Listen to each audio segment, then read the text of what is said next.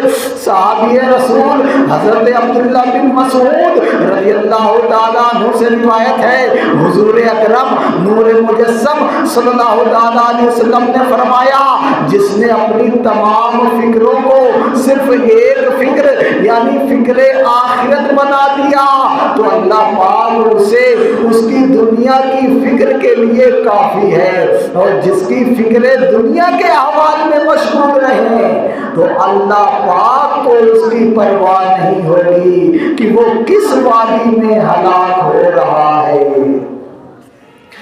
یہاں سے مجھ کو جانا ایک دن، قبر میں ہوگا ٹھکانا ایک دن، منہ خدا کو ہے دکھانا ایک دن، اپنا غفلت میں گوانا ایک دن مرنا ہے آخر موت ہے، کر لے جو کرنا ہے آخر موت ہے۔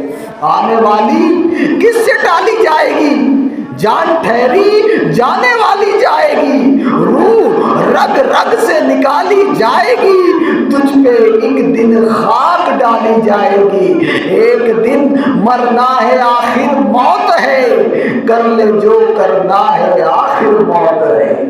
اے عاشقان رسول، ہم اس دنیا میں آ گئے، اب ہمیں مرنا ہی پڑے گا، قبر میں اترنا ہی پڑے گا اور اپنی کرنی کا پھل بھگتنا ہی پڑے گا۔ اللہ پاک قرآن کریم میں فرماتا ہے، کل نفس بما کسبت رہینہ، ترجمہ کنز العرفان، ہر جان اپنے کمائے ہوئے اعمال میں گروی رکھی ہے، معلوم ہوا ہر شخص اپنے اعمال کے بدلے گروی ہے، جو بھی اس دنیا میں پیدا ہو گیا اس نے قبر میں اترنا اور اپنی کرنی کا پھل بھگتنا ہے، بونے والے جو بوئے وہ کاٹے، یہ ہوا تو میں مرا مٹا یا رب۔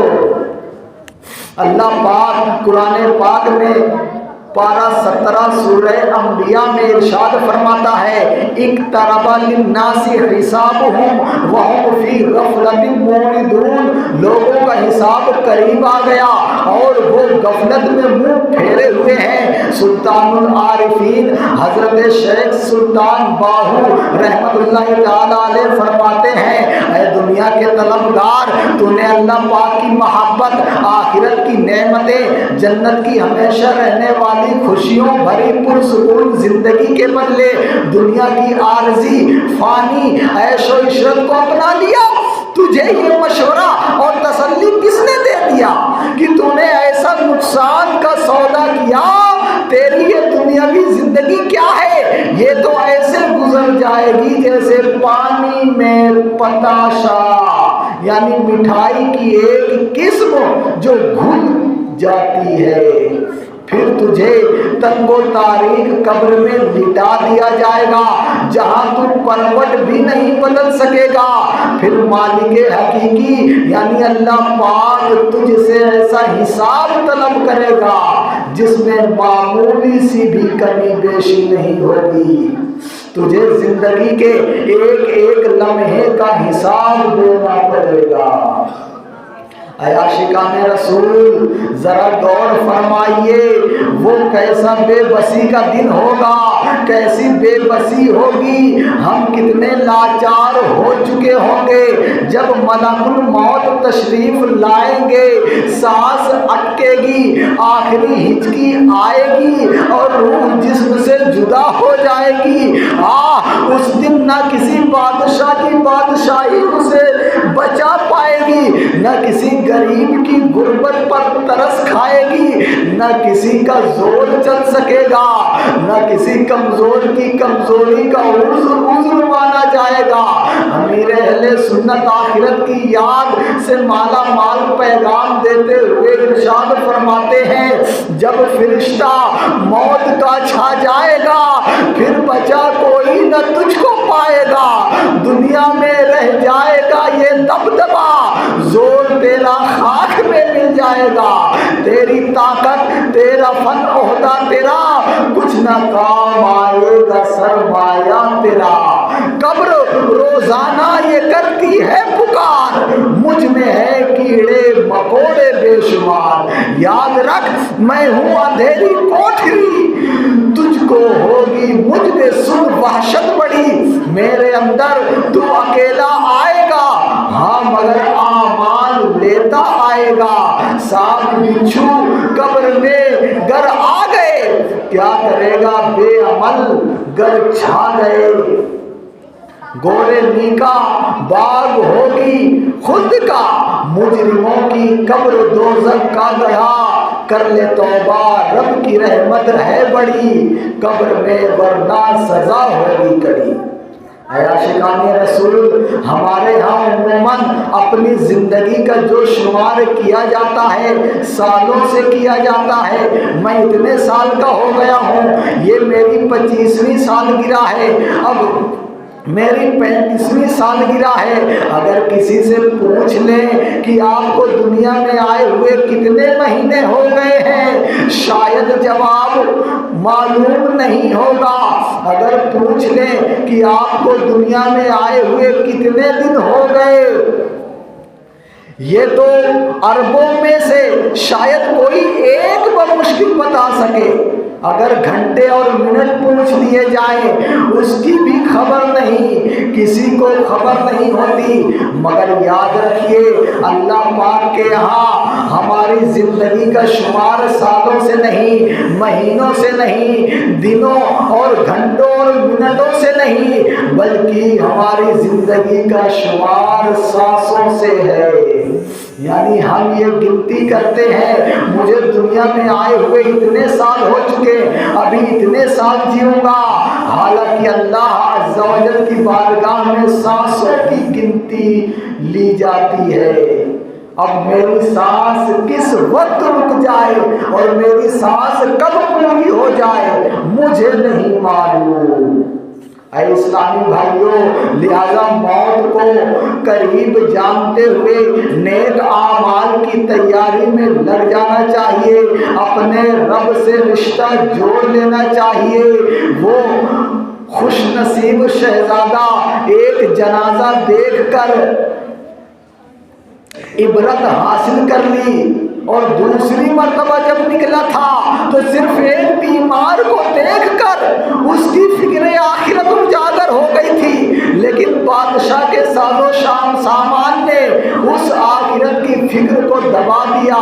لیکن ہمیں تو یہ بھی نہیں ہوتا، 1,50,000 جنازے بھی دیکھ لیں تب بھی جھرجھری سی بھی نہیں ہوتی۔